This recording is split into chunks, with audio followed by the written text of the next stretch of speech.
Question number 1.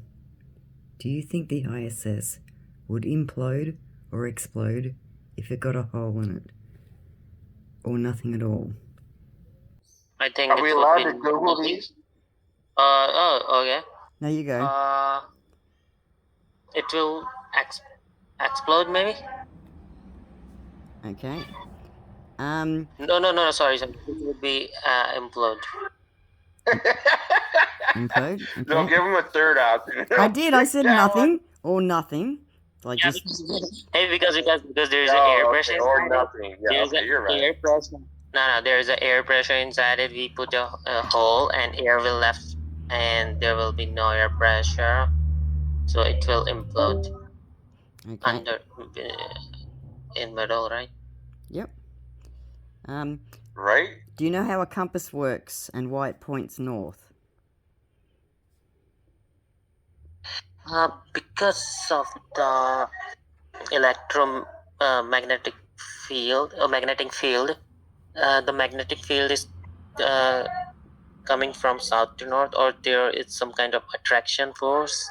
I don't know, like magnets attract towards the north. There might be something. On a flat Earth, what would be attracting it, do you think?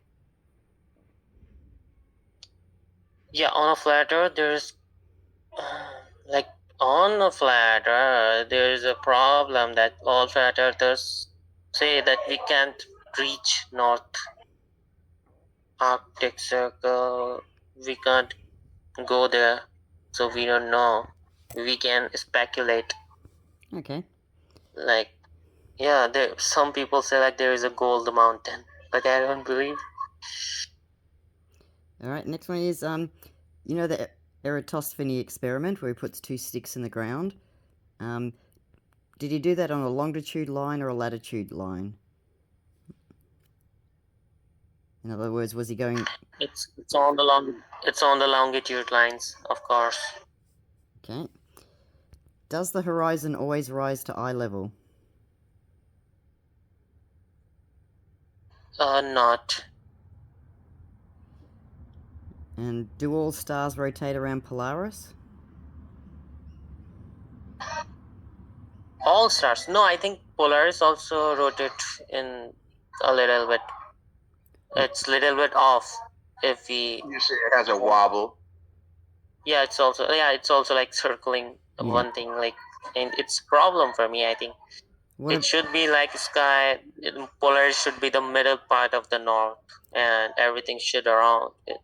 What about over flat Earth? I'm telling you again. What about the southern stars? Do they rotate around Polaris? Southern stars. Yes.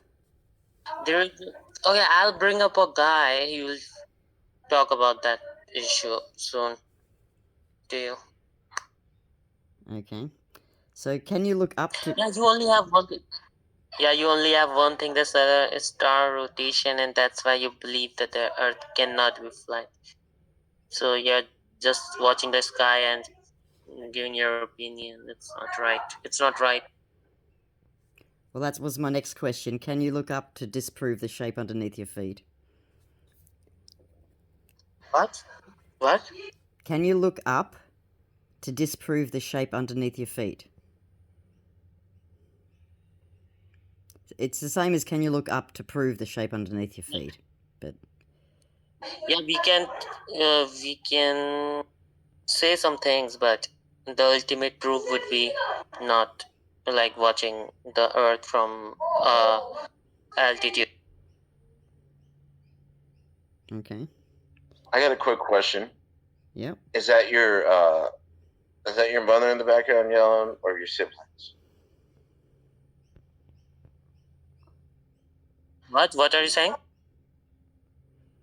Who is in the background making all that racket? Okay, now is it fine? Yeah, you're okay. Yeah. Trouble. What's the next question? So when traveling along the side of Antarctica, if you wanted to do a lap around it and come back to the same place, like you're far enough away where you're not going in and out of coves or anything, to avoid hitting the land, would you have to keep turning away from the land to encircle it, or would you have to turn towards the land to get back to where you started? Like if we are just circling east we are going towards the east, then we are still going in a circle, but we will think that we are going straight because the position we are thinking our position based on the map. Well, I was just more thinking if it's an island, you'd have to keep turning towards the land to encircle it, and if it was an ice wall that surrounded you that you're in the middle of, you'd have to keep turning away from the land to avoid hitting it, if that made sense.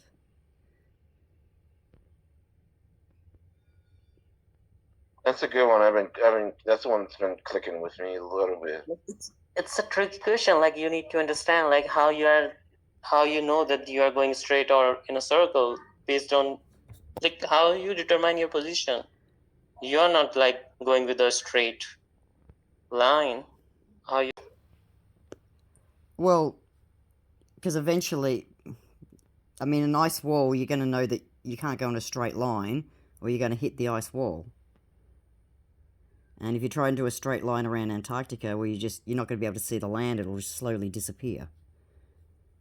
So at some stage, you're going to have to turn the corner to keep the land in sight. Of course, we have to turn, but we don't know. Like we are turning. Okay. Next question is, when travelling from Australia to America, which flat Earth map would you use?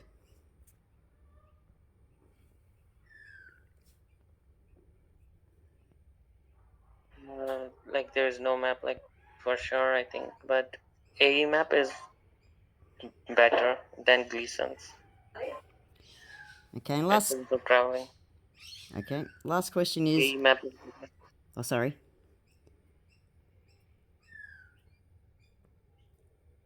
So the Gleason's map. Go ahead. Do you think more time zones in the south means that the south is bigger than the north?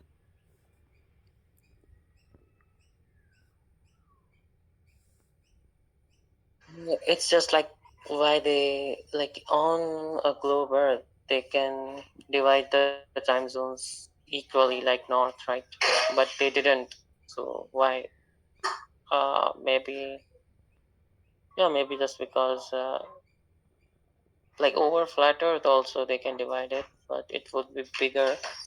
So it's not a proof, but it's an evidence that there is something fishy going on there. Like it's bigger part, that's why there are more time zones. Okay, that's it. Thank you very much.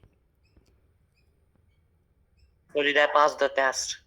Yes, well, it wasn't a test. It was just a questionnaire, a survey. What do you think? Yeah, like I'm not a pro, right?